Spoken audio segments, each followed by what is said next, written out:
Good evening, everyone, and welcome to the virtual Town of Apex presentation of the Draft Affordable Housing Plan. Thank you for joining us this evening. My name is Shannon Cox. I'm the Long Range Planning Manager with the town, and I'm joined this evening by Sarah Kirk, our Project Manager with HR&A Consultants, Christiana Whitcomb, also with HR&A Consultants, Diane Kinn, the Director of the Planning and Community Development Department with the town, Amanda Bunce, current Planning Manager, and multiple people working behind the scenes to try to make this a seamless experience for all of us this evening. So with that, we will dive into the presentation, and we have a few instructions to start with. This is our first attempt at using this virtual meeting platform, and so we appreciate your patience with us. We hope that it is smooth for everyone attending, but we know that things can go wrong on both our end and yours. So please do reach out to me if you have any trouble this evening, and I will make sure that you can learn about the Affordable Housing Plan and provide your input.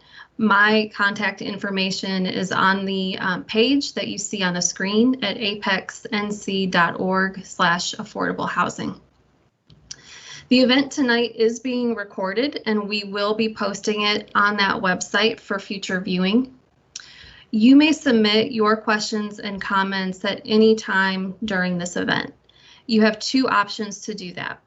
As you're viewing, there should be a chat box underneath the live stream screen. You may also call in a question and leave a voicemail. To do that, there's a phone number on the screen. It's 919-300-5265. You'll enter your meeting code 9161 and then press *2 to leave a voicemail. Please note that our voicemails are limited to 2 minutes. Any questions that are submitted will be visible to our meeting hosts only. They will be read or summarized by our meeting moderator. Please know that if time does not allow for all submitted questions to be discussed, we will provide a summary of questions asked and responses on the plan website. Again, that's at the top of the screen.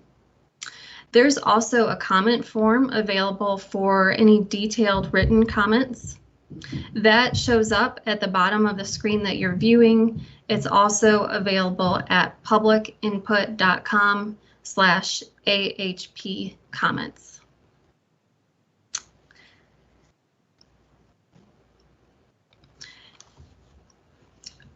The agenda for this evening includes an overview of the plan purpose and the process of plan development. We'll then provide a summary of a housing needs assessment that was conducted early in the planning process and explain how that led to the plan's vision and goals. At that point, we will pause for a session on questions and answers. We'll then get into recommendations and finally describe how we will work to implement the plan. We'll have a second question and answer section and then wrap up at about 7:30 with next steps. And with that, I'm going to turn the mic over to Sarah Kirk, who will dive into our presentation content. Thank you. Thanks so much, Shannon. As Shannon said, we're going to start out with talking a little bit about why Apex wanted and needed an affordable housing plan, as well as the process that we went through to develop that plan. So when we say affordable housing, we mean a number of different things. It can mean simply making sure that there's adequate housing supply to meet the needs of residents. It can be talking about the diversity of or quality of housing that's available. It does in cases mean affordable rental housing or subsidized housing. But it's also about whether people can have access to stable housing if they're not subject to rental pressures or potentially threat of eviction. It also includes things like access to home ownership, the opportunity to age in place, and the opportunity for people to live in whatever neighborhood they choose to live in, including places with access to employment and other opportunities. So it means a lot of different kinds of things, and that was something that we were very aware of coming into Apex, and when we, in discussions with the town, very early on focused on trying to understand which of these issues is most important in Apex. Another thing that that we heard early on was that there was some uncertainty about what role the town of Apex can and should play in supporting those different types of housing affordability. The town really has two key roles that it plays that necessarily influence the housing market. And so the goal of this plan, or any housing plan, really should be to make sure that those actions undertaken by the town are in line with the town's needs, the needs of residents, and the goals of the town. So first, the town of Apex influences the regulatory environment in which developers make investment decisions.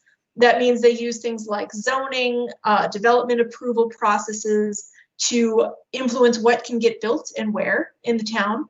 And they can also help to disseminate information, including engaging with developers as well as residents to talk about the needs for housing, the goals of the community, and through other plans as well, talking about what type of community Apex wants to be. The other type of influence that the town can have on housing in general, as well as affordable housing, is by deploying funds. So the town spends money on parks, on amenities, as well as on public transit. Some of that money comes from other sources as well, but public funding for infrastructure is a huge part of what makes Apex a great place to be and what attracts development to Apex, and that has an impact on the housing market. In addition, the town can provide money or land or other resources directly to influence what type of housing gets built. And those two roles are really echoed in the types of recommendations that we ended up talking about as a part of Apex's affordable housing plan. So when we get to the recommendations farther down in the presentation, you'll see that there's really two types of tools or programs and policies that we talk about. The first is land use, so using that regulatory side of the town's activities to make sure that we can support affordability by increasing the supply of housing, as well as incentivizing the production of housing that will serve Apex residents. On the other hand, we also have a number of subsidy tools. Those are tools that are really about those direct monetary approaches that can reduce the cost of development that is aligned with Apex's housing goals. The draft Apex Affordable Housing Plan provides a framework and identifies specific tools that Apex can use to meet its goals. So as you'll see in a minute, we have a vision. There are goals for what kind of community Apex wants to be and the type of housing it needs in order to be that type of community, and specific recommendations of the types of programs and policies and actions that the town can take to meet those goals. What it doesn't do is provide specific detailed information about the design of those particular programs or make proposals about a specific affordable housing development or specific locations for affordable housing in Apex. Those are things that would be up to the town and the developers to determine moving forward on a case-by-case basis. The process that we went through with the town of Apex to develop the affordable housing plan started back in May, and really integrally involved in the planning process throughout have been town staff, as well as a steering committee of local stakeholders who have provided input and advice throughout the process.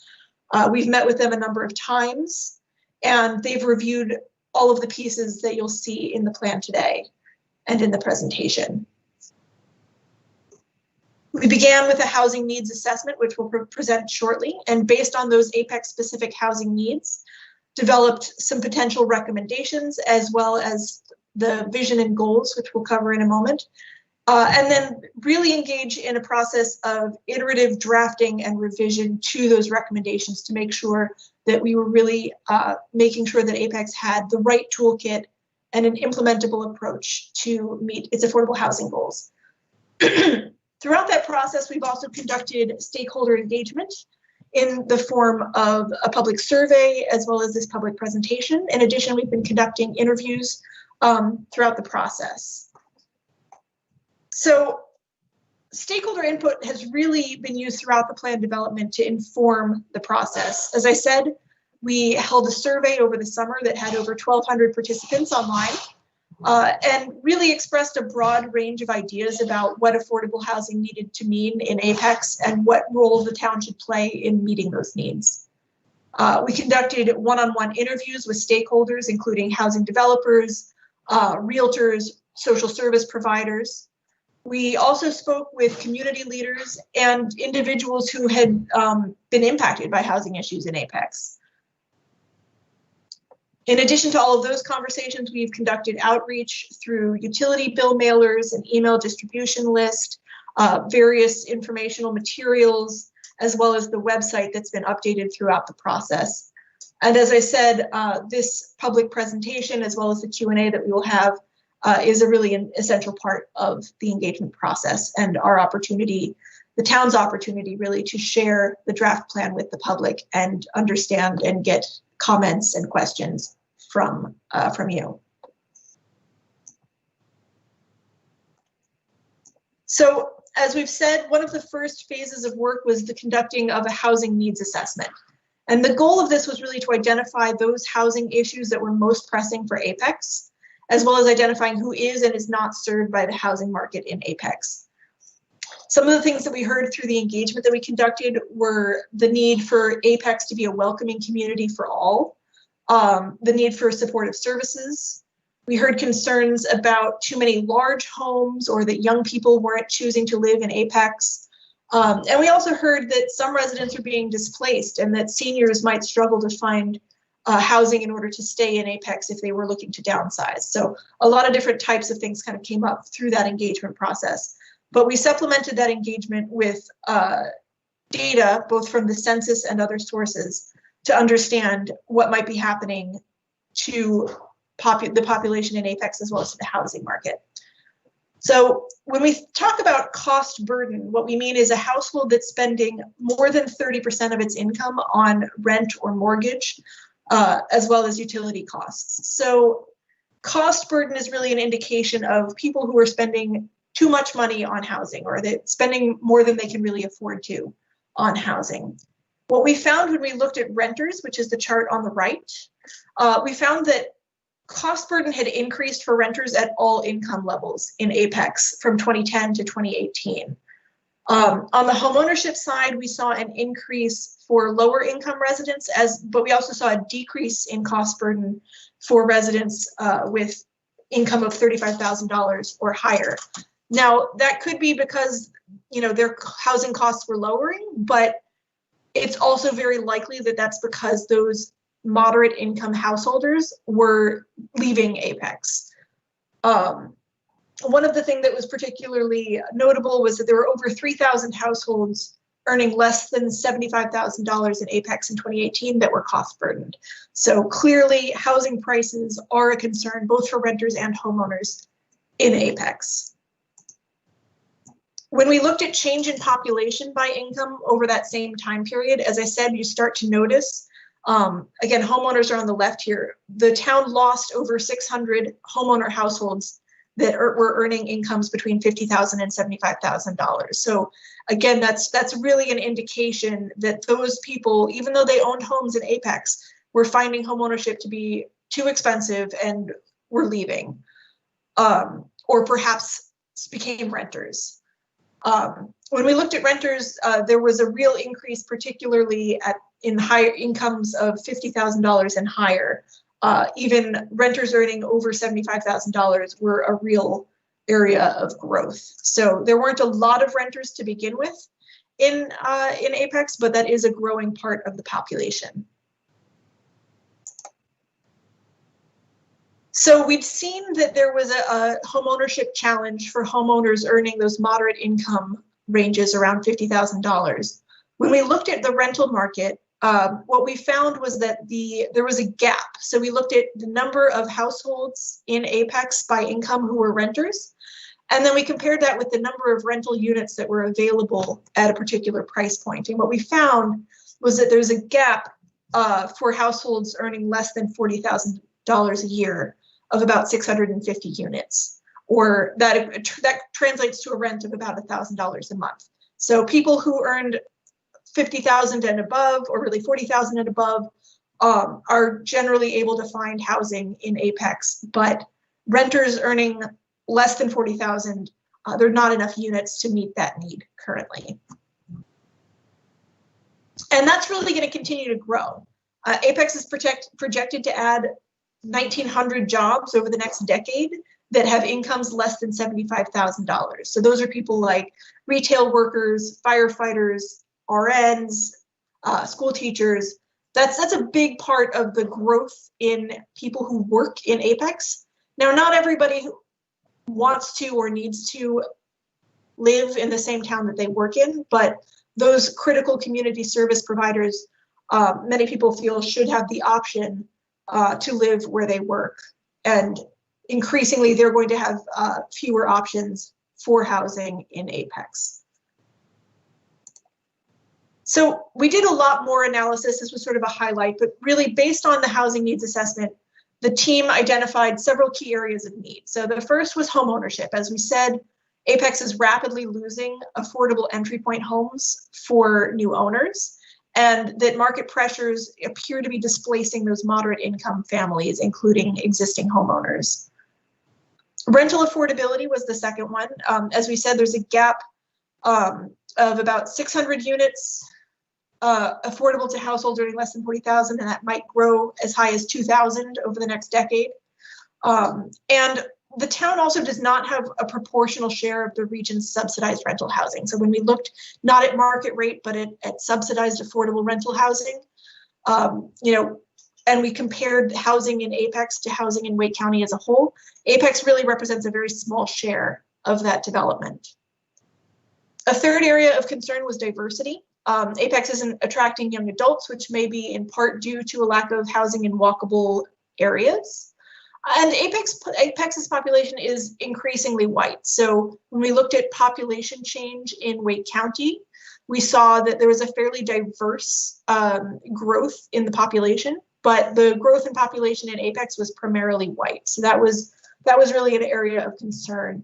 It's likely due to a combination of factors, including historical patterns, as well as perceptions and affordability challenges.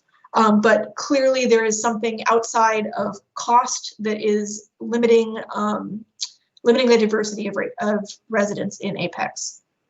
And a fourth area of need was town capacity. So the town currently lacks a housing manager who could manage the types of housing programs that would likely need to be deployed in order to address these housing needs.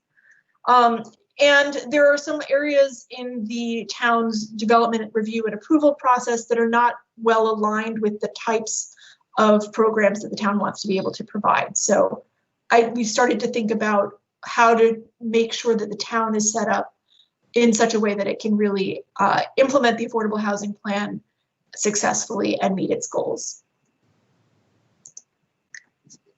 Following that assessment, the town worked with the steering committee and developed a shared vision for Apex, as well as goals, and these were informed by public input as well as by the needs assessment, and really became the backbone to guide the recommendations that are in the rest of the plan.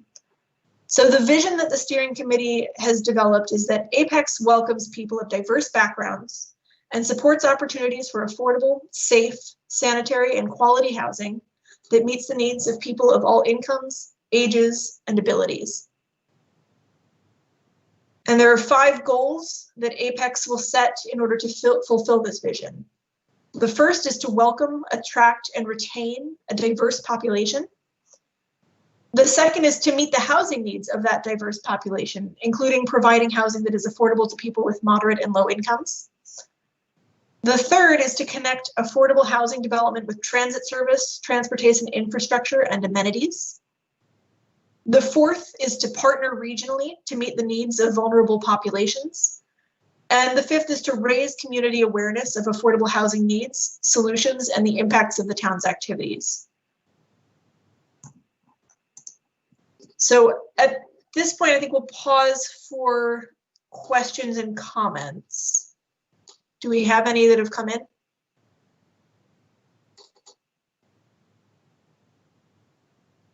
Sarah, we don't have any questions yet.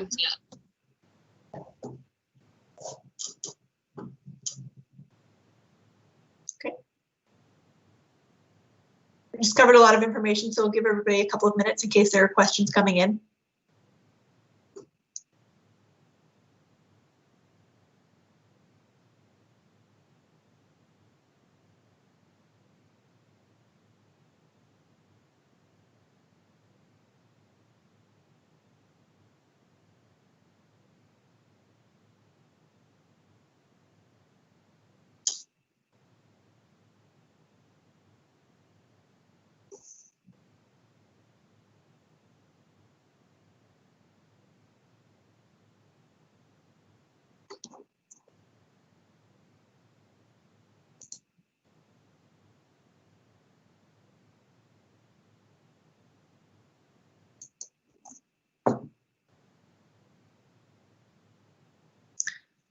All right, should we move on to the recommendations?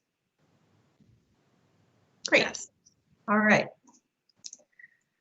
So with that vision and those goals in mind, the team worked on identifying recommendations that would help to support those goals, as well as that could be implemented by the town and meaningfully meet the needs of Apex's residents. So there are 14 recommendations in this plan, but they're really grouped into 3 key areas. The first is to build the town's capacity. As we said, in order to be successful, the town needs to have the infrastructure and capacity in place to really continue to build on the momentum that it's already achieved through the Affordable Housing Plan process and implement the recommendations of the plan.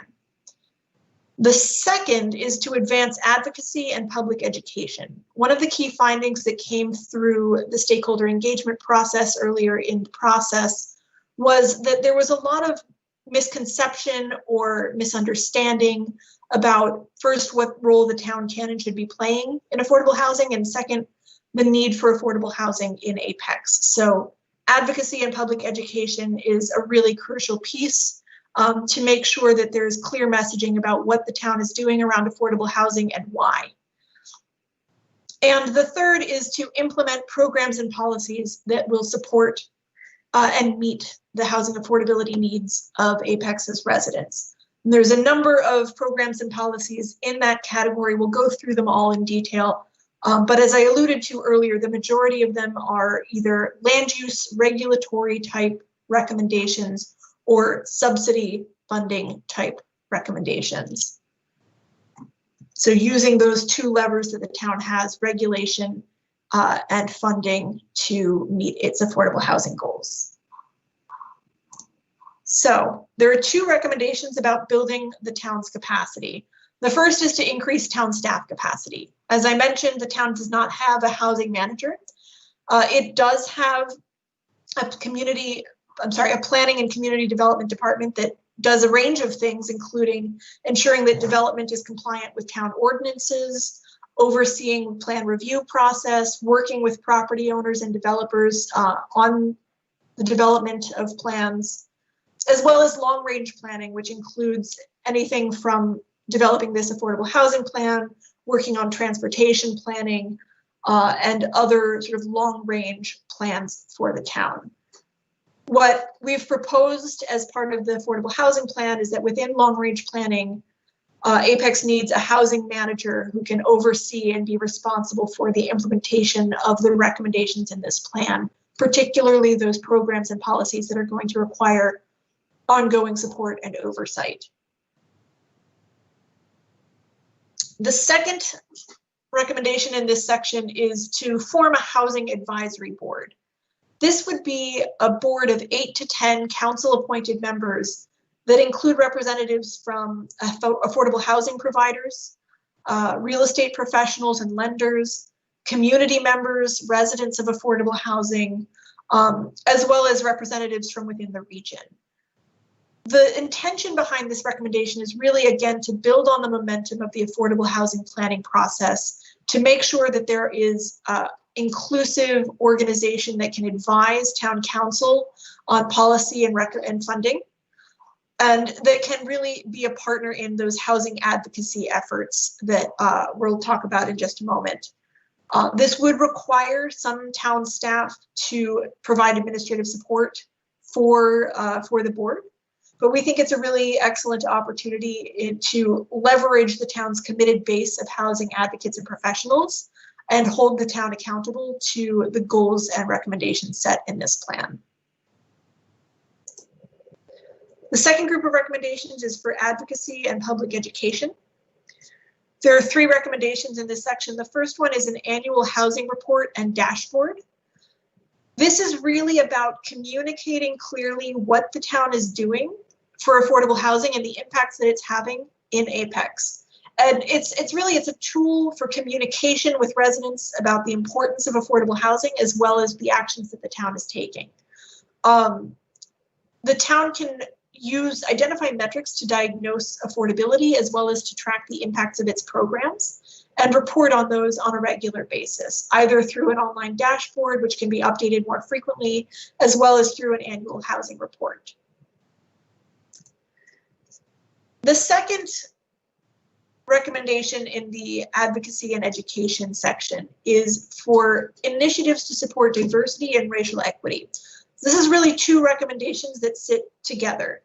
Diversity initiatives are marketing and partnership efforts that emphasize the town's values and messaging with the goal of becoming more welcoming of different races, ethnicities, religions, sexual orientations, gender identities, incomes, and other groups. So when we talked about the fact that Apex doesn't seem to be attracting as diverse of a population as the county as a whole, this is really what this is about. So it's about developing a welcoming message, but also engaging with current residents to understand the current messaging that the town might be sending, either intentionally or unintentionally, and removing or reducing barriers to attracting a diverse population. It's also about working with real estate agents, lenders, others who work in the community to make sure that they're all aligned on those messages. So that's really the outward-facing marketing and messaging piece. The racial equity piece is much more about the ways in which the town measures its own performance. So it's really about setting racial equity goals for new programs to make sure that they serve a diverse population, and really having the intentional goal of reducing disparities in the ways that the town supports affordable housing. So that's the more internal town-facing part of that recommendation. And the final recommendation in this section is to work with affordable housing advocacy partners. So the town has both the town and the county have a number of nonprofits that already work in the community to support advocacy. This is about partnering with those groups to provide things like fact sheets that explain proposed affordable housing programs, tours of affordable housing developments, and highlighting stories about people who are impacted by housing affordability programs in Apex. So this is really about communicating clearly with the public about the need for affordable housing in Apex and the impacts of the town's efforts. And the last section, this is the longest section, is programs and policies to directly enhance housing affordability in Apex. I'm going to start with just a quick explainer.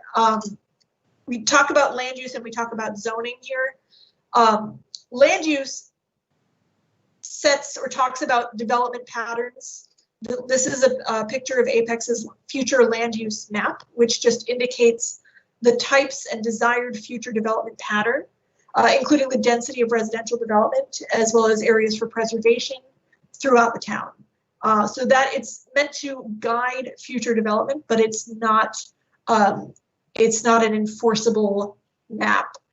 The zoning, on the other hand, specifically defines and regulates what kinds of uses and how they can be built in particular parcels. So these set design and development guidelines. So when we talk about regulations in this section, we want to keep in mind the distinction between land use map, the future land use map, as well as zoning. So the first tool in this section is incentive zoning for affordable housing. What this means is creating an incentive tool that can encourage developers to provide a public good, such as affordable housing units, as part of a proposed development. The key piece of this program is to balance the affordability request of a developer with the incentives offered by the town, so that developers will take advantage of that incentive, and it really does provide an inducement to provide affordable units. So for instance, if a developer is proposing a 200-unit development, they might choose to or elect to set aside a certain percentage of those units to be affordable to residents at a particular income level. That would necessarily reduce the potential feasibility of that development by reducing the potential income from rent.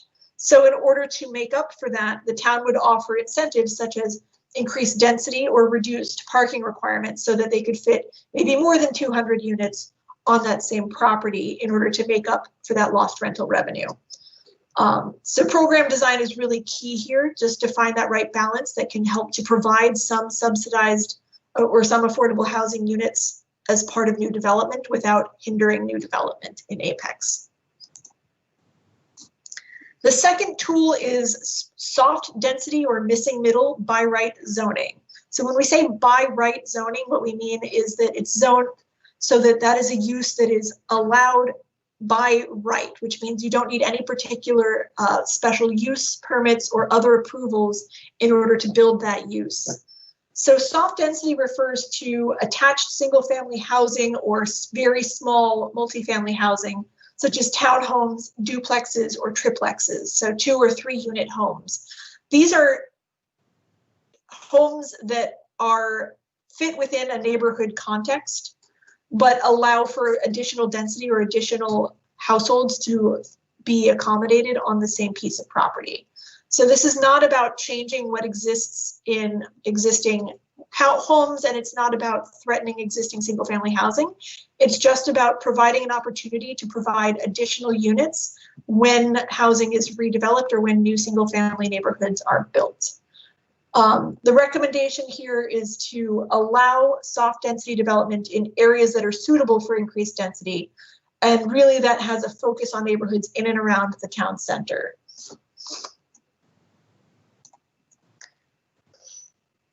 In addition, we talk about, make recommendations for density for transit-oriented development.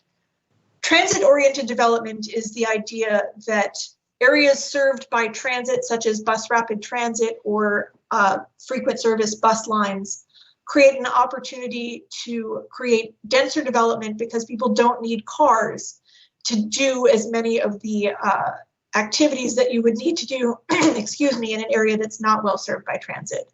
So you create fewer traffic impacts because you create more opportunities for people to use and leverage those existing transit services. So encouraging the development of multifamily near employment centers and transit helps to create denser urban nodes and reduces the need for renters to rely on personal vehicles, and it reduces the demand on surrounding neighborhoods. So we're talking about development that is connected, accessible, compact, and mixed use.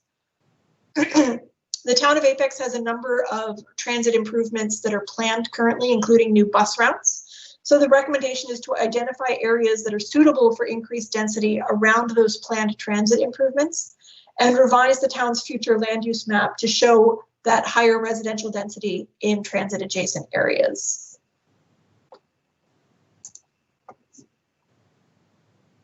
We've also made recommendations around accessory apartments, which are small secondary units that are built as part of or adjacent to single family homes.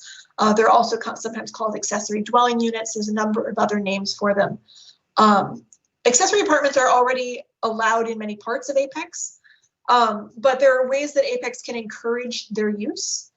So for instance, the town can provide design assistance by developing a menu of potential designs or patterns for construction that would reduce the cost of a homeowner that was interested in building an accessory apartment, make it easier for them to build it.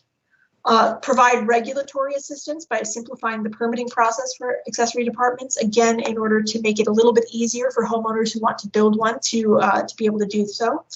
And third, by providing financial assistance. And one of the recommendations here is to pilot a program to provide low-cost loans to homeowners who build an accessory apartment that would be repaid over time, in exchange for making those apartments affordable to low-income or moderate-income renters. One of the biggest programs that we've recommended is to provide gap financing for low-income housing tax credits. Low-income housing tax credits, or LIHTC, are one of the biggest federal programs to support affordable subsidized rental housing in the country. It's administered through the state, and it's, as I said, it's really the primary tool for the development of new affordable rental units. Even though it uses both federal and private funds, there is frequently a financial gap for the development of new tax credit housing. That's particularly the case in Wake County, and in Apex, land costs are even higher than in the rest of the county. So Wake County already has a program to provide gap financing, but there may still be an additional funding gap for potential projects in Apex. So the recommendation here, this is really about regional collaboration. It's about working with the county to negotiate funding agreements where if the county's putting in funds, Apex can put in some funds as well, particularly to help to account for those higher land costs in Apex. As I mentioned earlier, there's really not a lot of subsidized rental housing that's being built in Apex. There's a number of reasons for that, but the high cost of development is one of them. So this is really one of the most direct ways that Apex can support the development of additional subsidized rental units in the town. Another form of subsidy the town can provide is through public land. Apex does not currently have a lot of public land that would be suitable for affordable housing development, but it is possible to use land instead of cash or in addition to a loan to lower the cost of development for new affordable housing. A process for this would really entail identifying a suitable site for affordable housing, releasing a request for proposals for developers to provide affordable housing on that site, and then reviewing the bids, negotiating a deal, and providing the land either for free or at a discount to developers in exchange for the development of affordable units. As I said, the town does not have a large amount of land available for this type of project. But the recommendation is that the town can develop an acquisition and disposition policy that ensures that in the future, if there are suitable sites, that they are identified and designated for affordable housing. In addition, there's an opportunity to work with the county to identify suitable county-owned sites that might be able to support affordable housing. The next tool is owner-occupied rehabilitation assistance.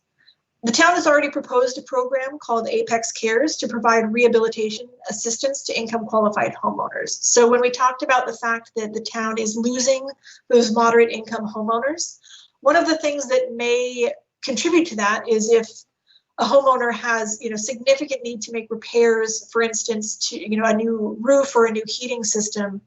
If they can't afford to make those repairs, they're either living in housing that is not good quality, or they might be forced to sell and start renting or otherwise leave their homes. So this program is really about providing assistance to those low or moderate income homeowners by providing grants of up to $15,000 to make repairs. Now, we're not talking about redoing somebody's bathroom. We're talking about essential repairs, accessibility upgrades, weatherization, the types of things, specific types of eligible costs that are necessary to ensure the efficiency and quality and safety of housing. Another type of subsidy to support homeownership specifically is down payment assistance, particularly when it's partnered with homeownership counseling. Down payment assistance reduces the upfront costs of homeownership either through a grant or a forgivable loan. So it's conceivable that there would be a household that might be able to afford the mortgage payment on a home, but didn't have the cash up front to make a down payment in order to access home ownership. So this is about reducing that upfront cost for homeowners in order to get them access to asset building through home ownership. There's a number of programs around the country that do this. It's a really common thing. There's also an existing down payment assistance program with the state that could be layered with a program run by the town or one of its partners. Homebuyer counseling provides further assistance to first-time homebuyers by helping them to plan for buying a home, budget for the full cost of home ownership, and understand the home buying process a little bit more. Another tool that is recommended in the plan is to provide emergency rental assistance and supportive services.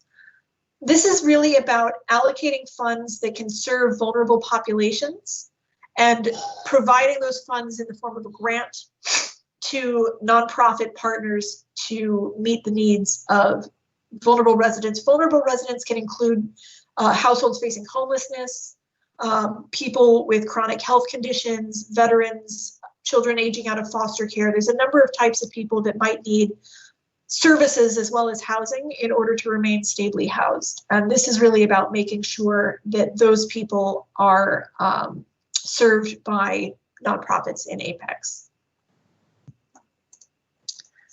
That's all of the recommendations in the plan. There is also an action plan that outlines both the timing to implement each of these recommendations as well as how they align with those 5 goals. So again, those goals were to welcome, attract, and retain a diverse population, to meet the needs of that, the housing needs of that diverse population, to connect housing with infrastructure investments, including transit, to partner throughout the region, to leverage existing organizations as well as the county government and other partners, and to raise awareness among Apex residents about the need for affordable housing. So each of these recommendations is aligned with at least one of the goals in the plan. And you can see for the programs and policies as well.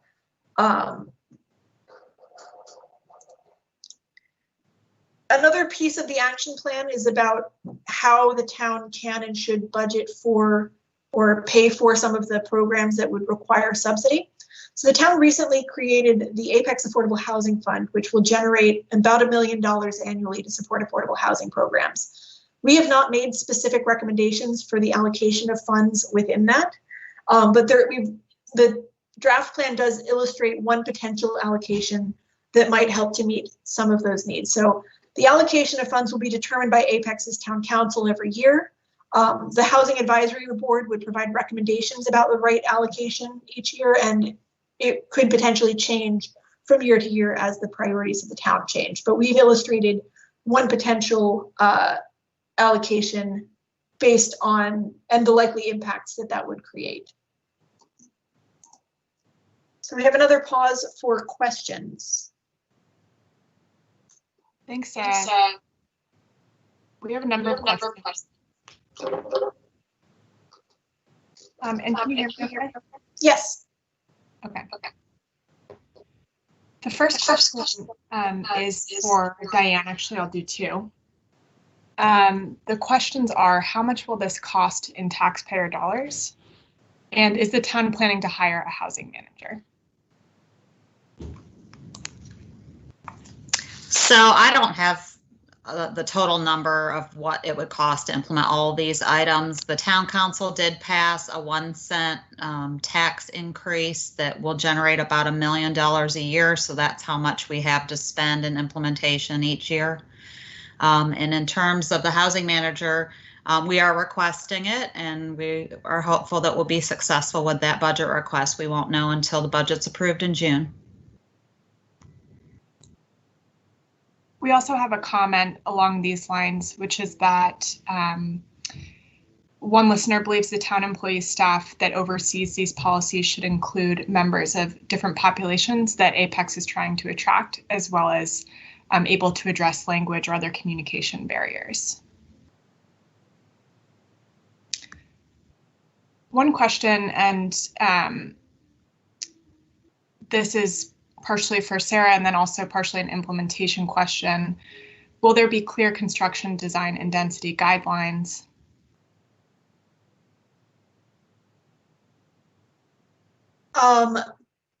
Not as part of the plan. And I'm not sure if that's referring to one of the recommendations in particular, but no, the plan does not make specific guidelines or recommendations about density. The town would need to assess that through implementation. And Diane, I don't know if you want to talk about.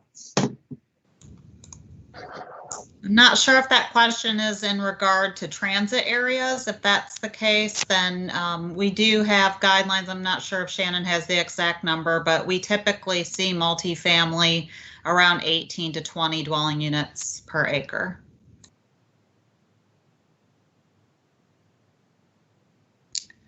Great. We have a question, and this is mostly directed for Sarah. What plans are you making for affordable units for very low income families? So very low income households would be usually households that earn about 50% or less of the area median income for the Raleigh area. We have not set specific targets for the production of units at different income levels in the plan. The steering committee, we, have made it clear that it's going to be important to meet the needs of those lower income residents, but have not set specific targets. The clearest tools that can meet the needs of those populations are really the low-income housing tax credit gap financing. And the county already has set some goals around producing deeper affordability to meet the needs of 50% and 30% of very low income and extremely low income households. We've really emphasized that Apex should work closely with the county to jointly meet the goals of the county and the town, but have not set specific parameters about whether that means matching or not matching that eligibility goal set by the county.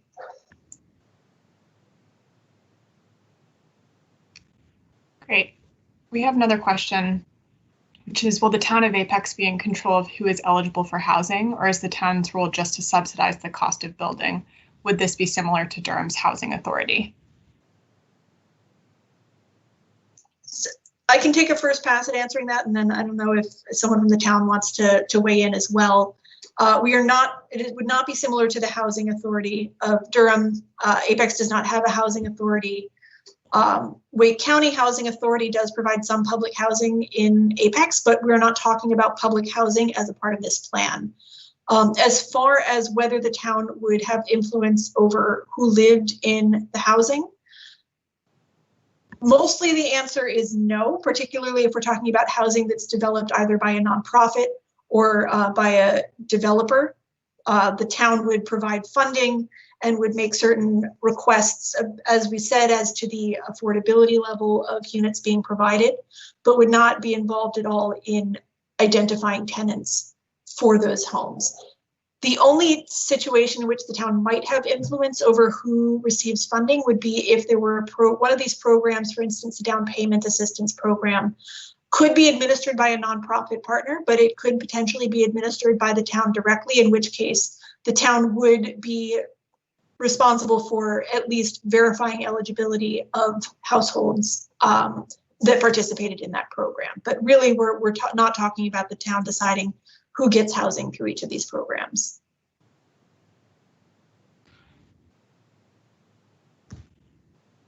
Great. We have a comment and a question. All sounds good.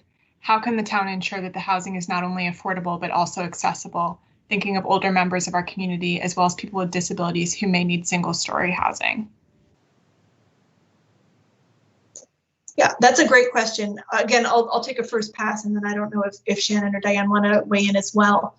The town has set goals for accessibility of housing.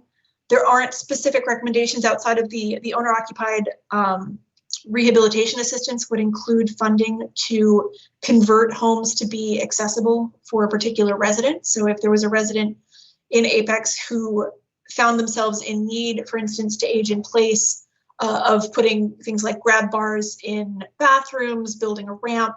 That sort of adjustment would be accommodated through that program. We haven't set specific goals or benchmarks for senior housing, accessible housing, et cetera, but that would be a goal that could be integrated into the design of specific programs. The low-income housing tax credit program, for instance, would apply to both senior housing, which is also serves people with disabilities, as well as family or non-age restricted rental housing. In addition, the specific design of some of the programs could be done in such a way that it set goals for accessibility.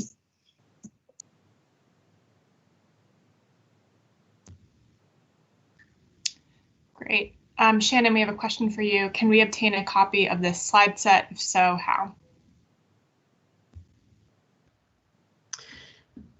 Definitely. We can make the slides available on the Affordable Housing Plan website that was shown at the beginning of the presentation, and we'll provide the URL again at the end of the presentation. We also are making available a kiosk outside of Town Hall for anyone who has, if you know of anyone who has trouble accessing information online. We are going to be providing copies of the plan document as well as comment forms outside of Town Hall now that we're close to the public.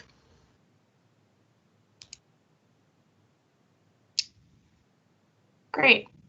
We have a couple of comments.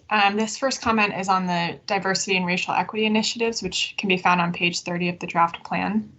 The comment is, this section deals with many diversity issues that are beyond the scope of any need to increase the availability of affordable housing. The folks that drafted this plan appear to have stepped beyond the task of providing a plan for affordable housing and have introduced several policy recommendations pertaining to social and morality diversity that are not germane to the issue of housing affordability. This section inappropriately includes reference to diversity policies based upon race, ethnicity, personal beliefs, sexual orientation, and gender identity. Such policies have no direct relevance to housing affordability and should be completely removed from this plan. I don't know if we want to respond to that. I'll just say briefly, both the town and the steering committee felt very strongly that it was important that the town be welcoming to a diverse range of residents. And that's why that's the first goal in the plan, as well as an important part of the vision statement. That really was something that did inform the recommendations throughout the plan. And as I said at the beginning, housing affordability means a number of different things, including diversity, including racial equity. Housing and race have been tied to each other for a very long time in this country, and I think the town has really made the bold step of committing to addressing that in a direct way.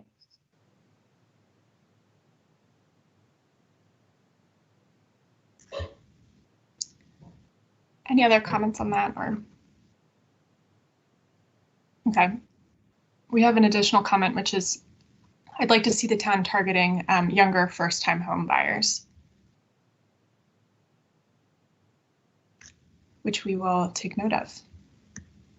Here's a question, and this is for Diane.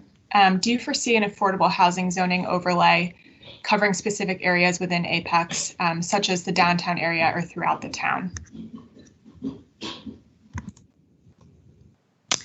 No, I do not foresee that, but one of the implementation items is looking at the land use map along the transit circulator route, and that's actually an action item that our Planning Committee of Town Council already started months ago before it was even a recommendation in this plan, and that will be going forward to a public workshop on January 19th, and we can provide the information how to participate in that if you're interested.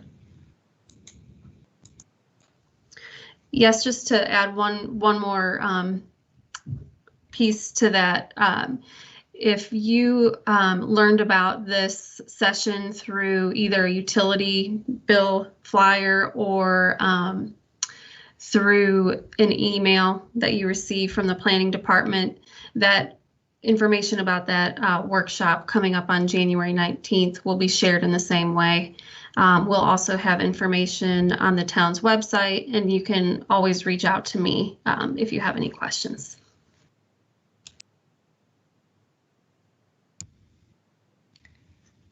Great.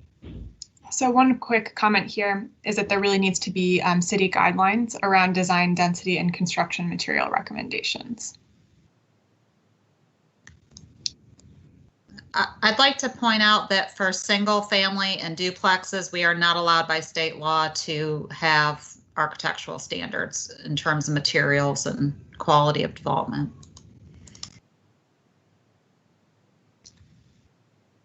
Next, we have a question, and Sarah, I think I'll direct this to you. This is, how about amending the city's fair housing ordinance to include source of income, in other words, Section 8 vouchers, or pass a law to forbid property managers or landlords from refusing to accept Section 8 vouchers. Vouchers are the best way to reduce homelessness for low-income renters. Other cities have done it, but not in North Carolina. Yeah, I mean, that's definitely a true statement. Diane, I'm not sure if you want to weigh in on the legality and the ability of the town to make those changes. I don't really know anything about Section 8 housing. Yeah.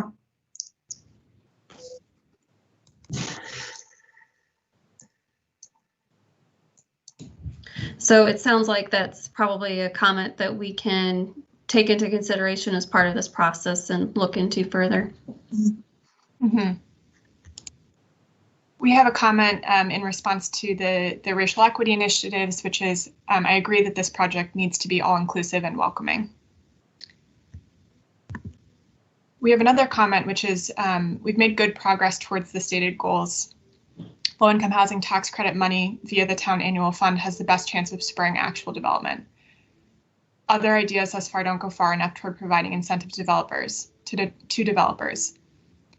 Rent at $1,000 isn't feasible to spur development of 2-bedroom units because it's too far below market. Consider granting land and forgoing water, sewer, capital fees, and other significant cost reductions for the developer. Yeah, the hope is that a lot of that would be covered through the specific design of the incentive zoning condition, which is really intended to do exactly that, to provide incentives to developers to provide rental units at a lower cost than the market would otherwise support. Great. We have a question here, and I would direct this to Diane. Will there be any requirements for vegetation and landscaping? I wouldn't want our affordable housing section to look undesirable. So they have to meet all the regular requirements of the Unified Development Ordinance in terms of landscaping, unless they request a zoning condition that would change those conditions. So I would say for the affordable housing that we've seen that are that's multifamily, they meet the ordinance. We've had some reductions for some of the single family projects that have been done for single family housing. So, you know, habitat, that type of thing. We've seen some buffer reductions, but it's an individual rezoning issue. The neighbors are notified to come and be a part of the rezoning public hearings. So it's all above board. It's not just any kind of, you know, we can't just waive those requirements. It has to go through a process and council has to approve it. Thank you. We don't have any more questions at this time. Maybe we should give it a couple minutes for any more to show up. That sounds good. There is a slight delay between the presentation and when the viewers see it. So while we're pausing for a moment to see if there's any additional questions, I just wanted to share one additional piece of information about the owner-occupied rehabilitation assistance program. That's something that we are moving forward with, as Sarah mentioned. It's called Apex Cares. And we have already begun working on that program.